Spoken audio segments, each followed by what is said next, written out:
ఎస్సీల వర్గీకరణకు ప్రధాని మోదీ సానుకూలంగా ఉన్నందున విజయవాడ వెస్ట్ బీజేపీ అభ్యర్థి యలమంచిలి సుజనా చౌదరికి తమ మద్దతు ప్రకటిస్తున్నామని జాతీయ రెల్లి గ్రూప్ కులాల సంక్షేమ సంఘం అధ్యక్షుడు భూపతి అప్పారావు తెలిపారు.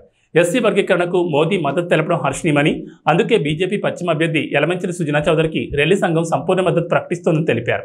ఈ సందర్భంగా మాట్లాడుతూ విజయవాడ పశ్చిమంలో వేలాదిగా ఉన్న రెల్లి కులస్తులు సుజనా చౌదరికి సంపూర్ణంగా సహకరిస్తున్నారని తెలిపారు.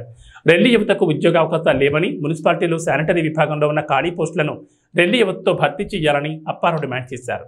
ఈ రెల్లి గ్రూప్ కులాల్లో రెల్లి, హడ్డి, పాకి, పవిడి, దండాసి, బావురి, సత్తడి, శబరి, మళ్ళీ 10 కులాలు కలిపి ఒక గ్రూపుగా మేము ఈ రెల్లి గ్రూప్ కులాల సంక్షేమ సంఘం తరఫున ఈ యొక్క కార్యక్రమాన్ని, రాజకీయ కార్యక్రమాన్ని మేము ప్రారంభించాము.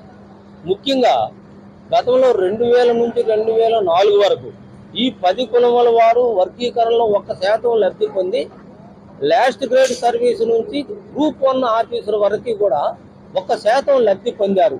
కానీ తదనంతరం 20 సంవత్సరాల నుండి ఇంతవరకు వర్గీకరణలో అమలు లేదు కాబట్టి ఇంతవరకు ఒక్క గవర్నమెంట్ ఉద్యోగం కూడా మా ఈ రెల్లి గ్రూప్ కులాల వాళ్ళు పొందలేకపోయాం.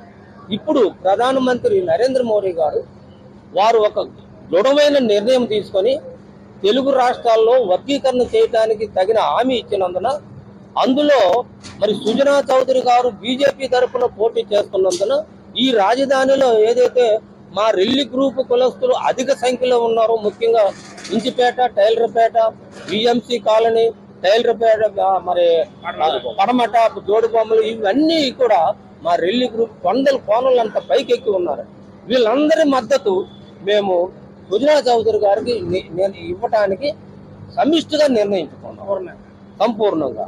అందులో మున్సిపాలిటీలో పనిచేస్తున్న వర్కర్లు కూడా వామపక్ష సంఘాలను వదిలేసి సుజనా చౌదరికి మద్దతు ఇవ్వడానికి ముందుకు వచ్చాము.